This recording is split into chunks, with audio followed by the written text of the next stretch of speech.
Good morning class, Sairam. Today we are going to start our chapter number 6, that is electromagnetic induction.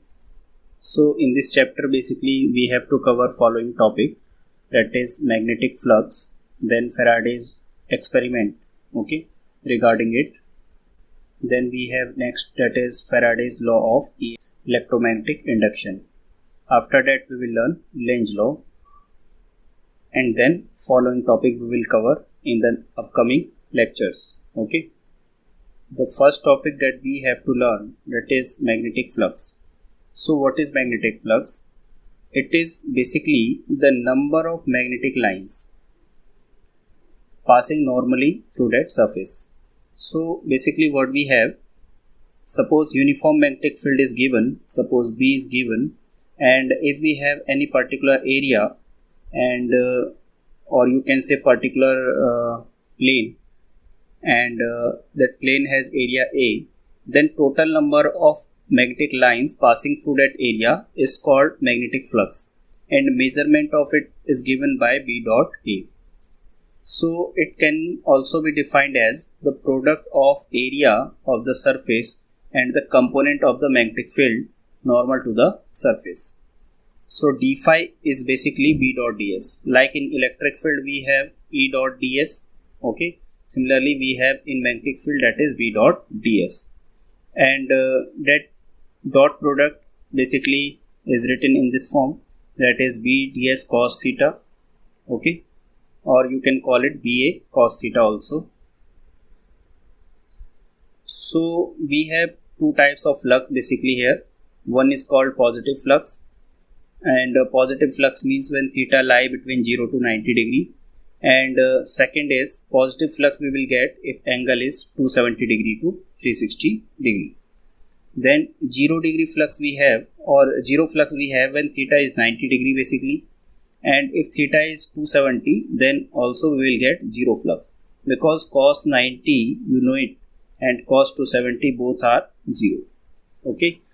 Next is negative flux. What we have negative flux, if theta lie between 90 degree to 270 degree, then we will have negative flux, because cos theta, value of cos theta for this range always comes out to be negative. Next you can say that this is our general expression for magnetic flux, that is phi equal to BA cos theta. So it is saying that phi depends on all these three factors, B, A and theta. If we want to change our flux, then change in our flux it is possible only if we change magnetic field or we change area, or otherwise we can change theta also. If we change any one of these three factors, then we will get change in our flux. So it is saying that change in flux depends on the magnetic field, the area of the cross section and the orientation of the coil or theta, any of the combination of the above. So magnetic flux is a scalar quantity. You know it that dot product always gives you a scalar number. And SI unit of magnetic flux is Weber, or you can say Tesla meter square, because magnetic flux is given by basically B dot A, so its unit will be Tesla into meter square. CGS unit of flux is Maxwell, and however it is not that much important, but you can remember it also. 1 Maxwell equal to 10 to the power minus 8 Weber.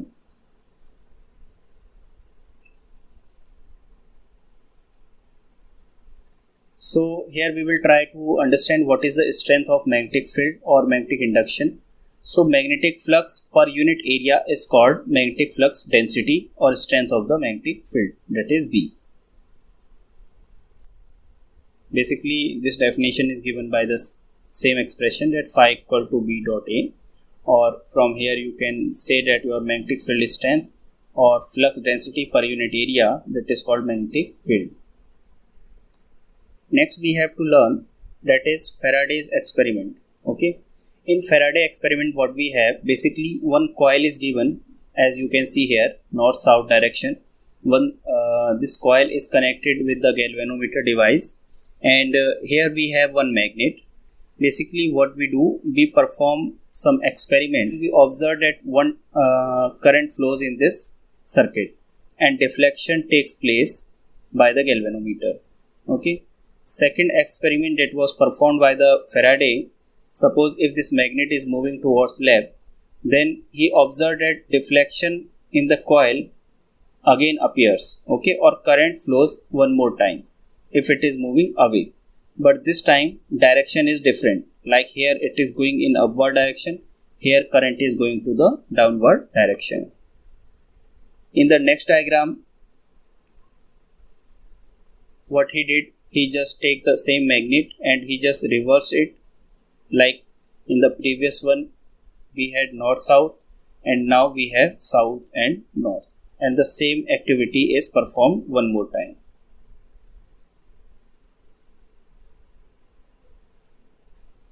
Here you can see that magnetic flux linked with the coil changes relative to the position of the coil and the magnet due to the magnetic lines force cutting at different angle at some cross-sectional area. So it is saying that here change in flux, or you can say current, takes place in this circuit that is due to change in flux.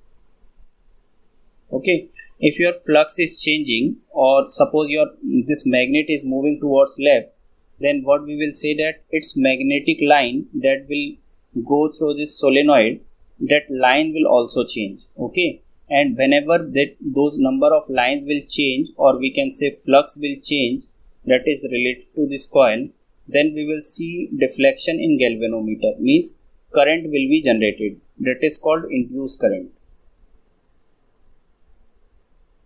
So here are some conclusions of Faraday's experiment. The relative motion between the coil and the magnet, okay, and the induced polarity of the magnetism in the coil. And third observation is the direction of the current through the galvanometer. This was observed by Faraday, and hence the deflection in the galvanometer. And one more observation is given, that induced current is available only as long as there is relative motion. Means in previous diagram you can see that your current in this solenoid will appear only if your magnet is moving. If your magnet will stop moving, okay, towards coil or away from the coil, then there is no deflection in the galvanometer, means no current is flowing. So induction takes place only when magnet is moving.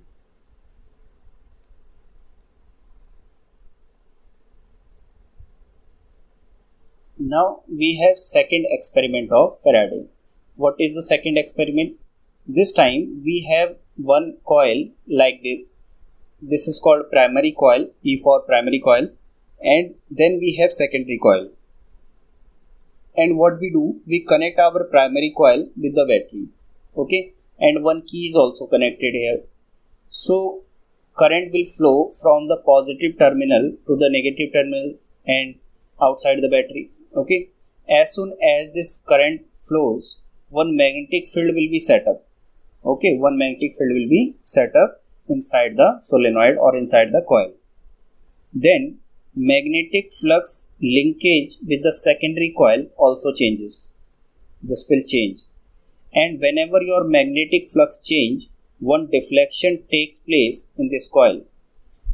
So here are some important points, that when the primary circuit is closed, the current grows from 0 to maximum value. Means whenever we put this key into the circuit and our circuit is in active mode and current is flowing in this circuit, then we can say that during this period changing current induces changing magnetic flux across the primary coil. As I told you that current is increasing here from 0 to I, so we can say that magnetic flux linkage with the secondary coil will change. This changing magnetic flux linked across the secondary coil will induce an EMF in the secondary coil. Here one EMF will induce, that's why your current is flowing, okay, and galvanometer is detecting it. Then we have one more coil, and here one more setup we can say. And here what we are doing, that we will try to decrease the amount of current, or you can say we will open this key as soon as your current will become I to 0 value. It will achieve 0 value from maximum value, and then again deflection takes place in the galvanometer. Okay. So all conclusion, it is saying here that when the primary circuit is open circuit, then it decreases from maximum value to 0. As I told you, it will become I to 0. And during this period, changing current will induce the changing magnetic flux in the primary coil. Again, it is saying that in the primary coil, your flux, that is, you say that B equal to mu naught Ni, and flux is basically B into area. If your current is changing, then your magnetic field will change, and hence your magnetic flux will change. So in the secondary coil also, number of magnetic line will decrease or increase. Okay, that depends on current. So this changing magnetic flux linked across the secondary coil, and again it induces the EMF in the secondary coil. However, note that the direction of current in the secondary coil is reversed. Okay, here in the second point it is saying that we will get two kind of direction here. One is, here you can see, let me clear it.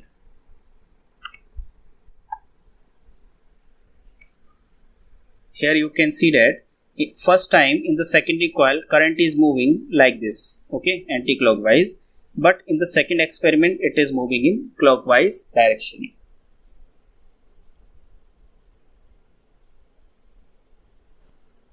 Then Faraday gave some law of electromagnetic induction, or he gave law how this induction of current will take place.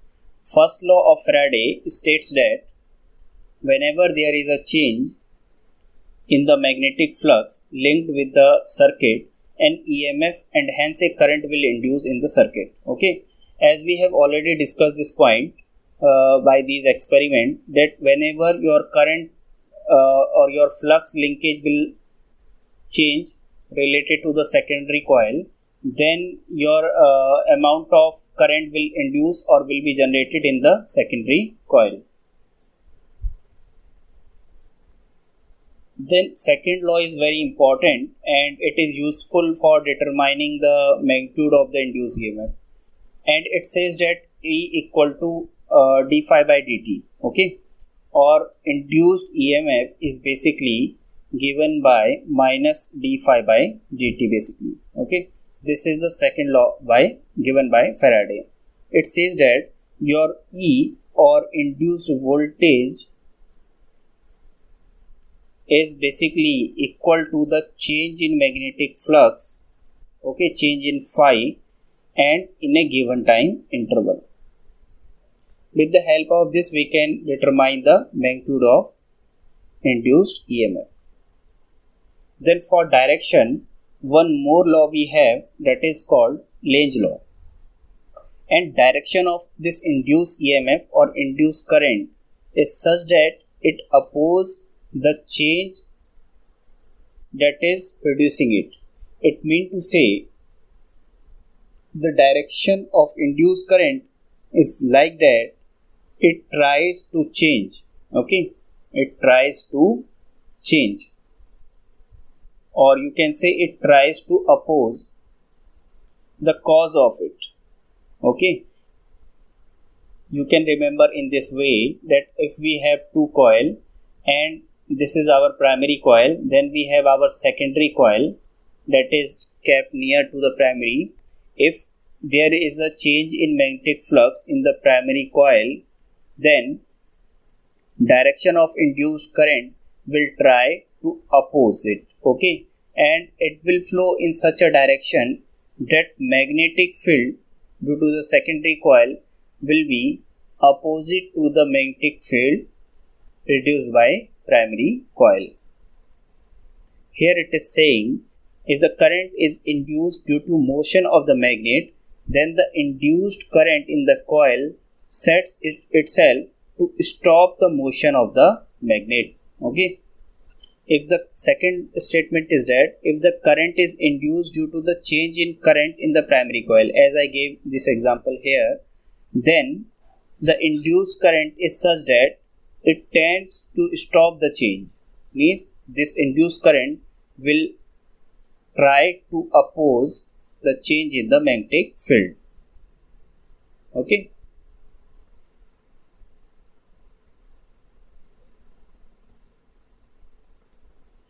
Next important point is Lenz law and law of conservation of energy. It is asked often that Lenz law is based on which principle? That is conservation of mass, conservation of charge, or conservation of energy. Then you have to remember that Lenz law is based on conservation of energy. Okay. And it says that according to Lenz law, the induced EMF opposes the change that produced it. Okay. This is the statement of Lenz. And it is the opposition against which we perform the mechanical work in causing the change in the magnetic flux. Therefore, mechanical energy is converted into electrical energy. Thus, Lenz law is accordance with the law of conservation of energy. Okay. So basically, it says that if you try to push any magnet towards any coil, okay, then this coil will generate its own magnetic field due to induced current, and this magnetic field will have a direction like north pole over here and south pole will be generated at this end. Okay, that means if you are doing some mechanical work W, then its kinetic energy will increase. If it is not true, in that case we can say that this is our south pole and this is our north pole. Suppose if we think opposite of the Lenz law, then it says that this is our north pole and here we have our south pole. Then in that case, if you will not do any kind of work, still this magnet will move inside the solenoid. Why? Because this north pole will attract the south pole. Okay. In that case, its acceleration will keep on increasing, and which is not possible according to the law of energy, because without doing any work you cannot create kinetic energy, or you cannot convert that mechanical work into kinetic energy. So that's why we have to do some mechanical work, only then we can get some acceleration inside the magnet. Okay, this is all about Lenz law and its verification for conservation of energy. So this is all for today. In the next lecture we will cover the remaining topics. Okay, thank you. Sai Ram.